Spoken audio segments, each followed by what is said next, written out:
ерхий сайд байна уу, сайд байна уу, альва улс төрч их хурлын гишүүн байна уу?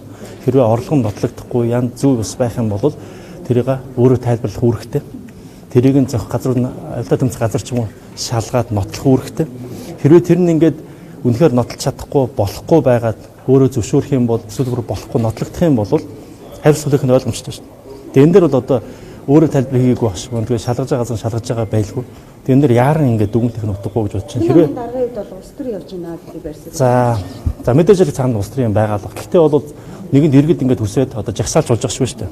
Тэгээ тэрнийхэн дагуу өөрөө л тайлбар хийх байлгүй дээ. Нотлох байлгүй дээ тий. Шаардлага энийг бол нотлоод үнэхээр тийм зөрүүтэй хууль бус ч юм уу ёс зүйн хариуцлага байх юм бол тэрийг хүлээх ёстой гэж бодож байна. Тэнц газар үнэн шударгаар яг энийг шалгаж чадна гэж юу та итгэж чинь эсвэл эргэлзэж байна. За би бол найдаж чинь итгэж чинь эрхэш одоо эн чинь томилсон байна.